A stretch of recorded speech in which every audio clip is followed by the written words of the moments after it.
How was your pee break? My pee break? They might flash you undetected. Random, baby. Yeah. Thanks for having me. Quite an intro.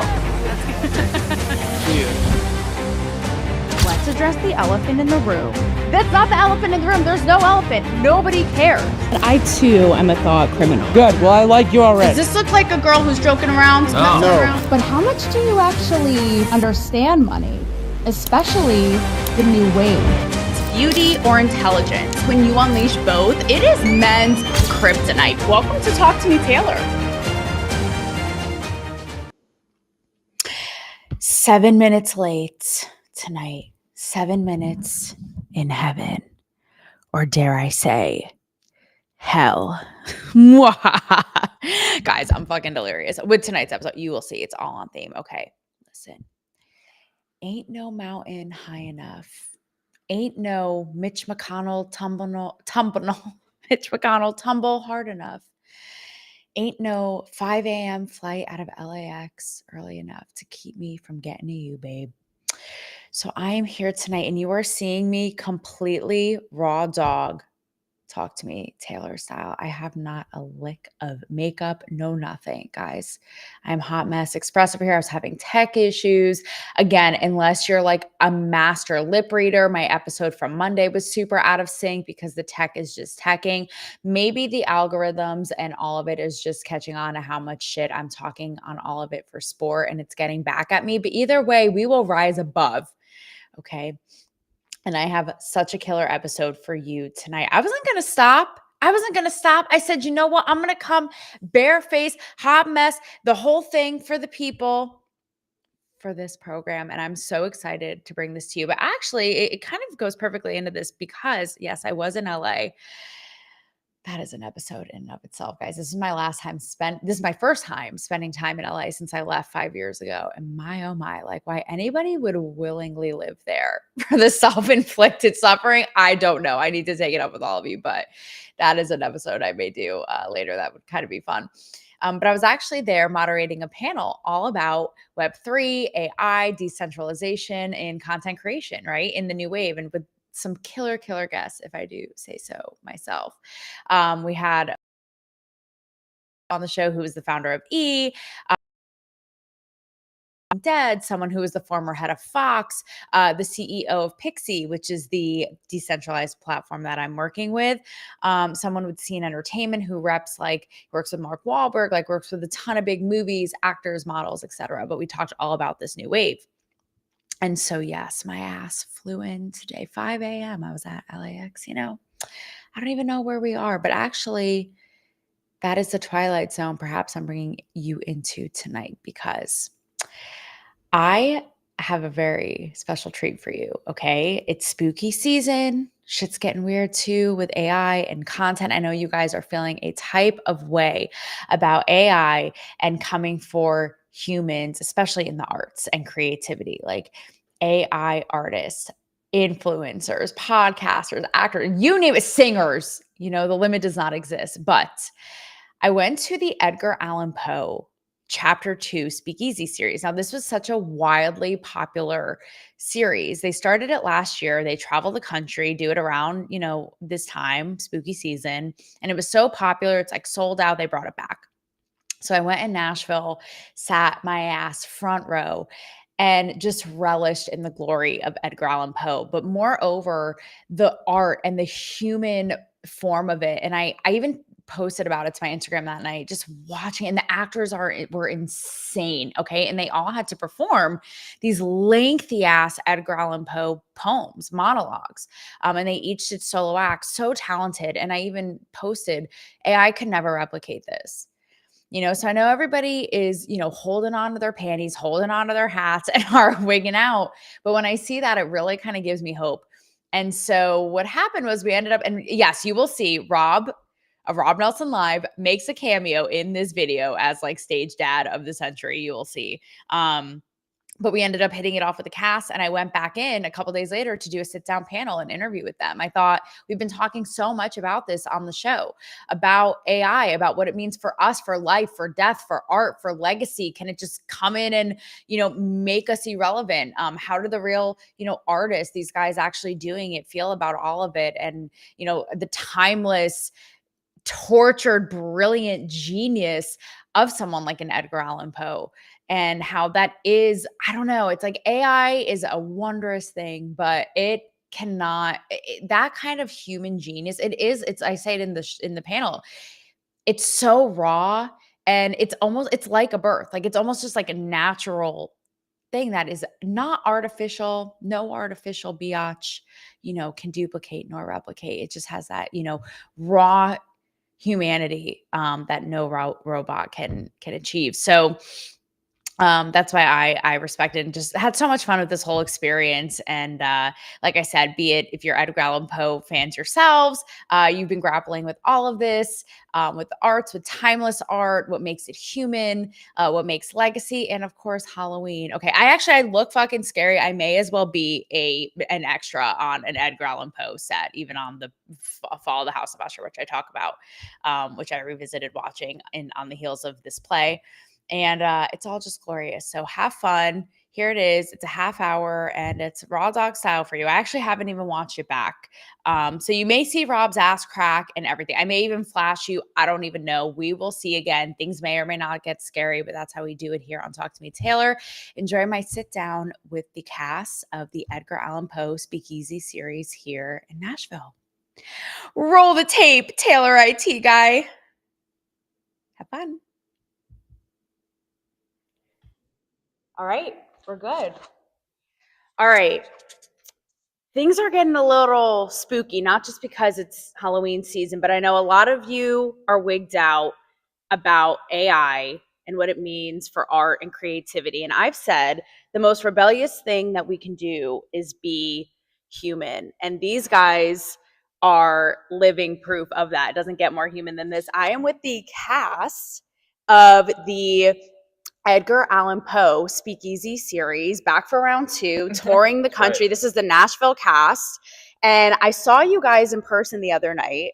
And that is the kind of shit that AI cannot replicate, period. So we're going to get into all of it today. Tell me, do you sort of feel like you are up against AI to keep the human art and creativity alive? Oh, I was gonna say, no, absolutely. I feel like when it comes to the whole thing of AI, there is that, because you have people out there who want to create their own work without really trying to get real people involved, and so they try to basically do the work themselves with AI. And so, but with that, unfortunately, sure, you may get this creativity or get this piece that they have made, but there's no spirit in it, there's no soul in it, there's no life into it.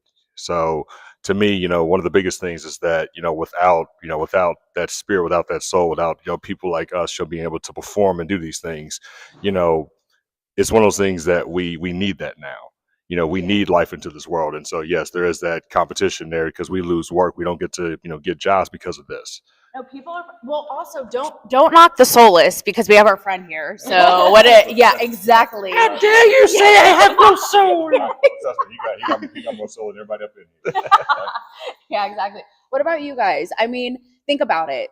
And we'll get into Edgar Allan Poe and his genius, but this is something truly that people are really grappling with, because you could recreate, in an AI world, you could recreate his work in 2 seconds. And it's like, that's kind of a kick in the teeth for us creatives, right? Because it is like, it's a raw human birth. It's almost like giving birth, like what geniuses like him did. So what do you guys think? I mean, again, someone could be like, put in a Van Gogh painting style, that's a cat or whatever, in 2 seconds. Yeah. So, does it freak you out? I guess my perspective is, if somebody didn't care enough to make it, then I don't know why I would care enough to consume it.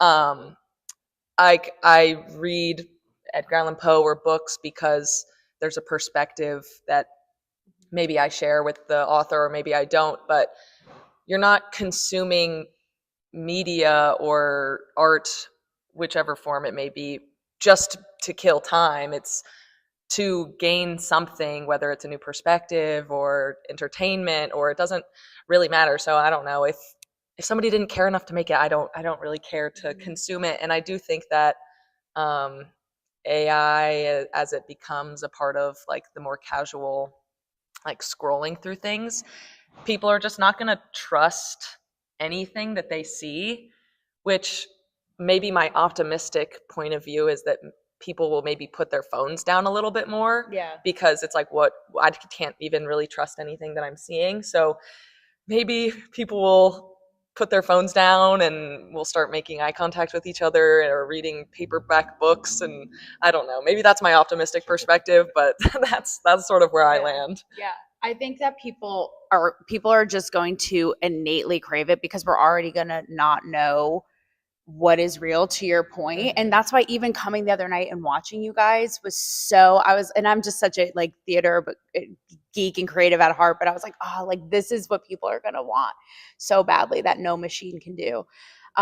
With that said, I mean, Edgar Allan Poe captures, like, even, we were watching on the heels of watching you guys, rewatching the Fall of the House of Usher, right? And he just captured in such a tormented way so many human elements that obviously, 2 centuries later are so timeless. What do you guys feel like? And I watch you, so I know that you can throw down. What is a human emotion that you have performed or in his work that AI simply cannot mimic? Maybe it's a scene, maybe it's an actual emotion. For me, it's just the undertones of what I'm doing on the stage that the AI can't capture, right? Like it's the feelings of dread, it's the feelings of anxiety, it's the feelings of being betrayed or betraying someone, that like human feeling. To me, it's not just one feeling, it's all of those feelings in one capsule when I'm on the stage. And that's sort of like what drives me and pushes me through. I have points that I know at this point I'm feeling this way, at this point my character is feeling this way, and it's filling in those in betweens with those emotions and that spectrum of emotion. And I think that's another thing that AI just cannot replicate a feeling of. And you watch some of this slop videos, they're so soulless. And then you see us or anybody else live performing, and there's actual soul and heart behind it, and that's a huge difference, I think. Well, Daniel, to go off your point there, it's like the human emotion that we bring on the stage. It's not only the emotion we're bringing, but it's the connection with the live audience member and inducing a feeling from them to make them be on the same page as what we're putting out as real live human beings. It's interesting too, like what Russ was just saying, because a lot of people are coming to these things, they're already Poe fans and they know kind of where they're going.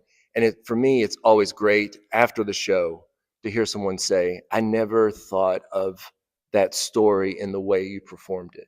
That never crossed my mind that person would do it that way, or say it this way, or just act a certain way in their mind, and then they see something different on the stage. That's a cool connection. That's a cool feeling too. To also piggyback off that too, I think the one word that kind of goes along with all this is authenticity. Yeah. And I think that's the one thing that that the people can connect with when it comes down to what we do and what performers do. They get to see that emotion. They get to feel that emotion. Get to go through that experience of what we're going through. Versus with AI, sure, you may get entertained by it, but there's no soul. It only goes by whatever it'll calculate of what they think happiness is, or what sadness is, or what anger is. Right. So yeah, but with that said, that's all I want to say as far as it's just authenticity. Yeah, and it is so robotic and cheesy. And again, this is the infancy, so it's going to become more sophisticated. But I do everything completely raw dog. It's just principle. I'm like, absolutely not, whether it's my writing, my show. But for kicks, I'll say I have a show concept. I'll run the, monologue through ChatGPT. It is so cheesy. I'm like, bitch, you try. Like, you can't, right? But I did poll my audience, and I'm not gonna lie, like I said in the beginning, they are kind of wigging out and they're a little resentful, right? Whether they're in the creative space or not, they're like pissed. They're like, I don't like this. I don't like these computers coming in and kind of cannibalizing again the raw creative human genius of what we do. How I see it, I feel like it's happening whether we like it or not, like we were talking about. So how can we use it to empower us and also hold on to that human? When you see, there's AI actors who are literally getting WME representation, right? Like, does that kind of piss you off? Or you guys are, I feel like your attitude is like, you can't replicate this. You can't replicate the human. Where do you really kind of lie on that? That for me, it's upsetting because one, I'm a creative person, not only on the stage, but in my normal day job. And as a designer, the AI is coming from my job. Like no matter what I do, it's taking it and it's taking it now. So for me, there's a double-sided coin to it. There's the terrible part that we're talking about, getting rid of creatives, right? And replacing them with this soulless, unauthentic thing. But then there's the other side of the coin where I'm a Star Trek guy. And in Star Trek, they have AI and they have the computers. They work alongside of it to solve their problems. Right. So for me, there's awful for entertainment, great for hopefully helping humans get past problems, to help solve problems in a way that the human and the computer can work together. Exactly. And there's a part of it too that's like, can we only talk about the Stephen Hawking, which like leave this man alone in the skate rink, but like, can we also just be like, bring it on, make fun of it, you'll never be us, part of it. Now, with that said, part of why, again, watching you guys, this all coalesce with what I've been talking about on the show and really grappling with is legacy and in the arts, right? And right now you have everybody, I'm sure you guys face this, in the TikTok era of it all and trying to chase the likes and the views and the clicks. Now, do you think if Edgar Allan Poe was alive, would he be like what would he make of TikTok, or would he just be this tortured playwright like in a cave somewhere, or would he be in the TikTok game? What do you think? No, he would roll in his grave before he'd hop on TikTok. No, he would not participate in likes. You don't think he would be doing dances, in front of the camera while like telling a story, like doing his poem and dancing? Come on. Stuck to his guns. He was not writing anything for anyone besides himself. So, no, I don't think he was he's team mass consumerism at all. I think not be going for the TikTok No, trend. I think he's got his niche and yeah. I would agree on that too. Very recluse guy. Very recluse. Poe was a tortured soul and was just venting his emotion and heart from losing so many people in his life. And I mean, he was half drunk or on drugs half the time anyway. So he would be too fucked up to make a TikTok video, right? Exactly. The camera would be followed all around. Yeah. I love that. Instagrammer too, but that would be he all. He would follow cats on Instagram. I would bet he would be the cat daddy. Bourbon milk punch daily, maybe. Yeah. I don't know about you guys. I identify with that so much, and I'm sure same with you guys. I have people tell me all the time, like, do this and I'm like, the algorithm can get so far fucked. As Edgar Allan Poe, I'm sure would probably say, like, how about not like anti-establishment, anti like just the machine, and do not tell me what to do. With that said, though, and it's fascinating too that we are reliving his work and celebrating it, like I said, 200 years later, because something that really, be it TikTok or social media or even AI replicating Van Gogh, Eddie Mercury, you name it, is legacy. And the idea of people like, again, Edgar Allan Poe, who it just breaks my brain to think that they died misunderstood, broken, having no idea now what we make of them and celebrate about them, right? But also the idea that AI is bringing back the dead. It's sort of it's sort of making us question, do we really even die? Like, what is, not to get really dark, but like the meaning of death and life and all of it.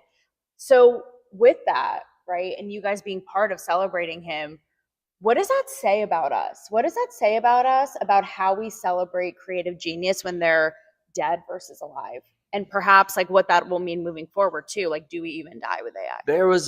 You say that, and there was a great story this week with Robin Williams' daughter. Okay. And there's been some of these, now that there's this new video AI, I think it's Sonora, whatever it's called, right?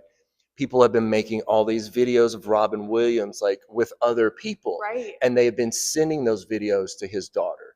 Enough so that she got online on her social media and says, please stop sending me videos of my dead father, because this is not what he would have wanted. And there's no way for her to stop that, right? So it's just going to continue. And that, I think, is a terrible part of this AI thing that we're talking about, because if you're a public figure at some point in time, you lose your right to yourself, right? Like you just you become public domain. And that's what's happening to some of these people that have passed away. Even when like Ozzy Osbourne died, and there was all those weird images of him in heaven, like holding hands with like people and stuff, and it's like, what the fuck? That's just weird and disgusting and not even cool. You know, like that's what's sad, I think. I actually hadn't thought of it. It's almost like losing your dignity. Like you Yeah. don't even have say at the certain point of like what your likeness is carrying out and doing. And What with do you- Robin Williams, like the way he died too, like now this is going to happen to him later on in life. Like they're going to say this is what he would have wanted. You don't know that. The guy had a very tortured life, Yeah. and we all thought he was happy, but he wasn't. And now there's this AI slop of him, and his poor daughter has to deal with it. Wow, that is dark. Hi, darling. Come on in. We are just talking about very light topics, as you can see. Actually, I feel like it's on par, though, for this. Yeah. But we are talking about, a genius like an Edgar Allan Poe died, broke, misunderstood, broken, drunk, like so many of these visionaries, never knowing, ultimately how we would celebrate them. And I was just, asking everybody what that says about us, how we celebrate, people during and after their death. But also with AI now in the mix, how it's do people really even die? Again, even something like the brilliance of an Edgar Allan Poe could be theoretically recreated, with AI in seconds, minutes. So just kind of absorbing all that and being a part of it with something so great like this, like what you make of all that. Oh my goodness. Either of you ladies. It is, Uh-huh. yes. Oh my goodness. I think to your point, like it does sort of feel like you lose a little bit of like your bodily autonomy. Like if I know, like as a young woman, like it's particularly spooky because people go a sexual route with things like AI and young women and things. And so, things could be recreated that you have no choice in the matter. Okay, so I just did, that's why I've been talking about this all week. One of my viewers took an image of me, all in good fun, like not at all creepy, and ran it through Grok in a 6-second video. And my image, and it looks so real, pulls down my zipper and reveals these like, no nipple, but these like Anna Nicole Smith titties. And again, I'm like, I prefer mine. Like you tried, Grok. But that's where it's like, again, striking the balance of just kind of being in on it and not letting it get the best of it, making fun of it, being like, okay, that like I said, like Shaggy, it wasn't me. It ain't me, that idea, versus letting it just kind of taking it and running away from us, so For it's sure. all, happening. Yeah. It is sort of one of those things. You just have to remain hopeful. Like Jane Goodall, she's sadly gone, but her whole message towards the end was like, it feels like we're fighting an uphill battle, whether it be environment or AI or all these different things. We will never not have the next frontier that you either have to get on board with or you don't get on board. So you just have to remain hopeful. Like it truly is the only thing that there is. And we're just a couple of actors, so we can't stop whatever is coming, but we can continue to participate in like supporting other artists, in listening to music that we know is authentic and real, going to local art shows. And so it's a drop in the ocean, but the ocean wouldn't be the same without it. So Oh, I like that's so poetic. And how does it too like make, and I want you to hop in as well with your input, and how does it make you think about your own legacy? Be it actors on or off social media with AI. I'm sure these are things even in parallel to somebody like him, right, that you're thinking about. Yeah. One thing I can think about is I was watching the movie Malcolm X, and one of the things that I remember Ozzie Davis, who was narrating the very ending of the movie, when they were talking about how Malcolm X was like saying all these negative things about him, and one thing he said after he said like what the people were saying about him, he said, "Do you ever like actually sit down and actually talk with him and actually have a conversation with him?" You know what I'm saying? And I say that all from a general standpoint, the fact that through the audience, they're all they see is what they see on stage. Same thing when it comes to your phone, same thing, whatever it is. All they're going to get is their own interpretation of what they see. But as far as us as individuals, as people, as our own selves, they really don't get to know who we are. And so, unfortunately, we can't control as far as what people get from us, no matter what that is.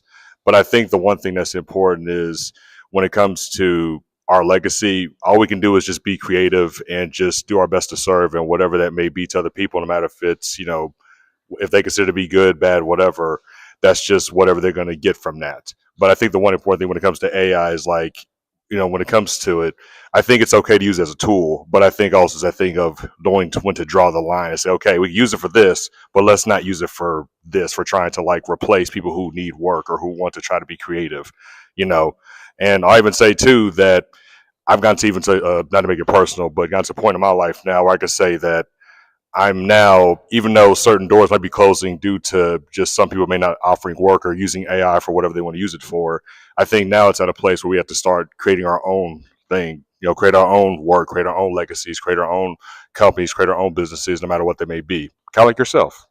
You know what I'm saying? So yeah. I'll speak to that legacy thing. I don't think I'll ever have a legacy. Like, I'm just a nobody. Come on, man. But no, what I'm saying is, for me, like, doing shows like this where you're right there immersed with the audience. At the end of the night, when I'm standing at the door with the tip bucket, I guess the legacy for me would be just people telling me how much they enjoyed my performance, how much they thought, what I did was amazing, or how did you memorize that, or what was your inspiration for the skull, just things like that. Like, just someone noticing my spout of creativity is enough for me.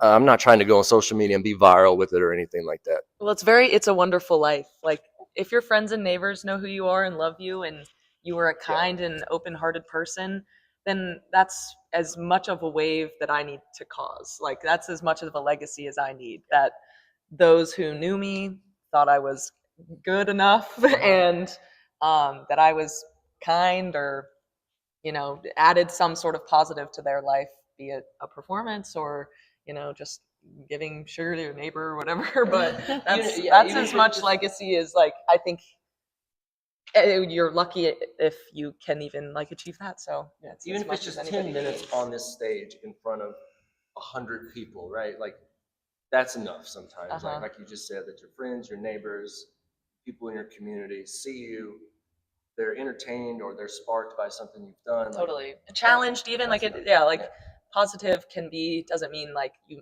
left everyone with a smile all the time, but challenging somebody's viewpoint in a way that they maybe would not have considered. There's all sorts of ways to leave your little mark on people. No, and I think the beautiful thing about this is just being able to connect with our audience and just remind everyone we are human, and Poe really goes into the complexities of the human condition. And, circling back to the whole AI thing, we're fixated on the negative ripple effects that we believe we're going to experience, but I think there's a lot of positive here as well. At the end of the day, we want to connect with each other. We want something real.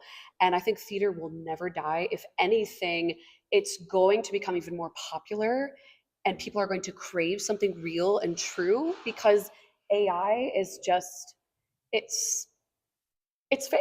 People are always going to crave something that's real and tangible and that we can experience together in a room. Wow, we were all there for that moment. We share this moment together despite our differences and what we believe in. We're sitting here united for this hour and a half. Yeah. We get to experience this together. Yeah. I think we're going to crave more of that, and theater's going to have a research, if anything. Isn't that funny? That is what is going to happen. Yeah. That is what's going to happen. We have an audience participation. We have an eager audience member. Okay. Okay. We have an eager. This is a very okay.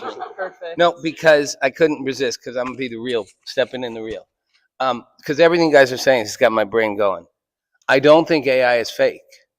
I think it's alternate. Well, that's But the thing. the thing it can't replace. Yes. Here's what's crazy is like, okay, Van Gogh's painting, Edgar Allan Poe's poetry is a creation. So is a work of art that a human creates via AI, is that any less of a creation? That's what's kind of will bend your brain a little bit. How creative is the prompt that you put in, right? Like that's what it all comes down to. How descriptive, how much detail can you put into that prompt to generate what it is you're trying to generate? Like there is some creativity in that.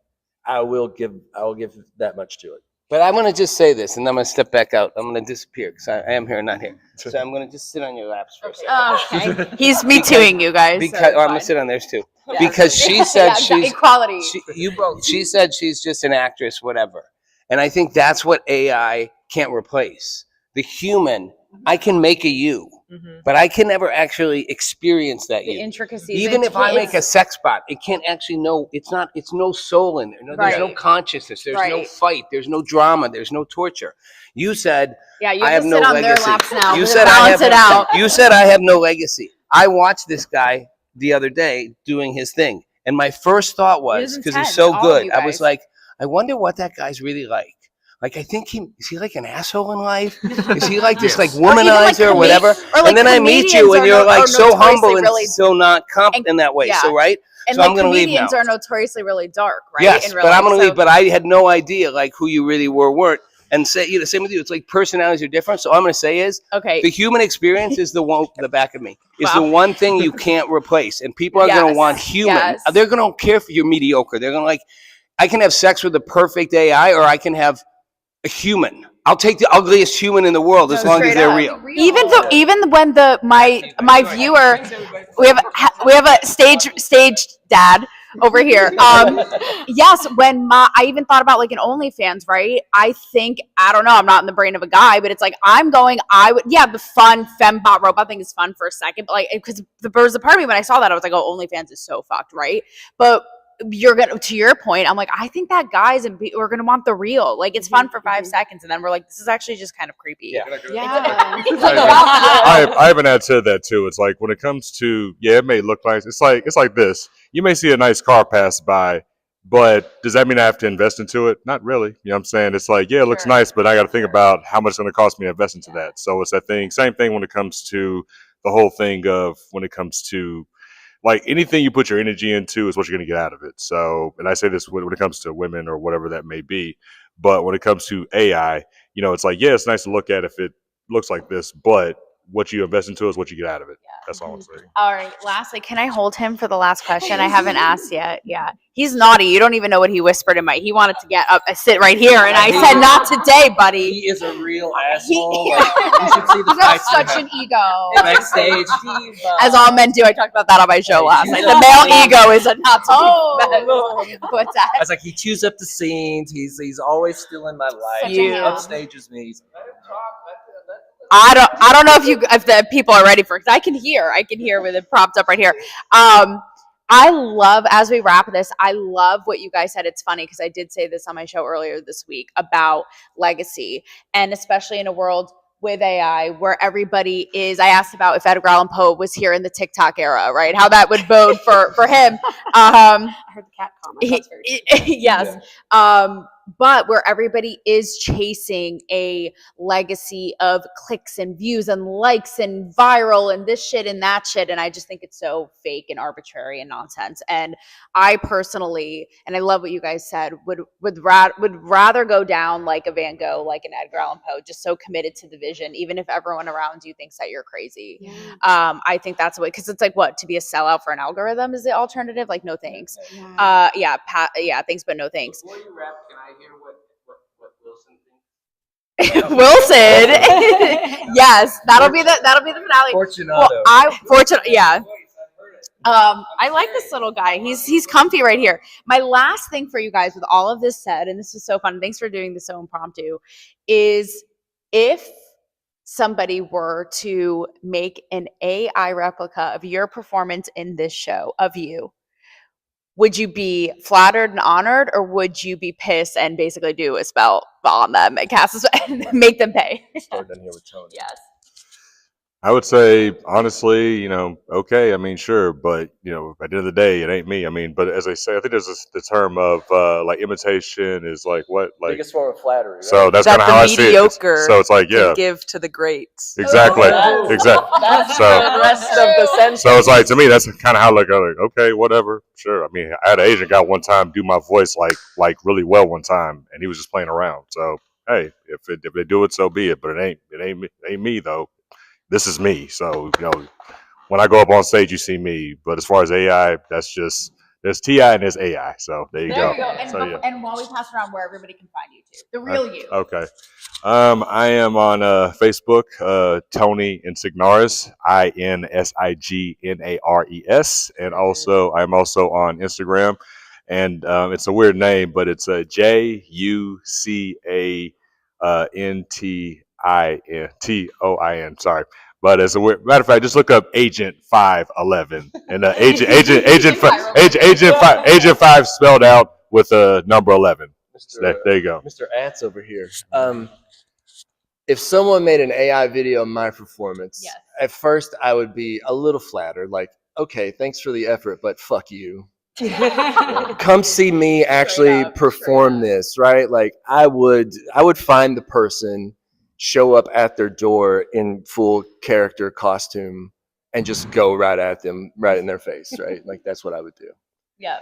All right, and I am at Daniel Black 108 on Instagram.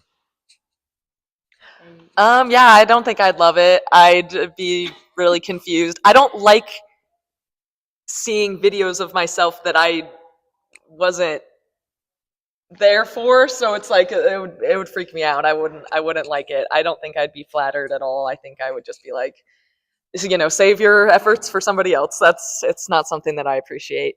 And then you can find me on Instagram at _MACKENZIE_LEE_. Yes, long name, lots of underscores. Damn sure I can't replicate this code. Good luck. But yeah. I guess I would be like weirdly honored, but also saddened and concerned. That's how I would mainly feel about that. It's just such an odd thing to imagine. Yeah. I truly can't imagine it.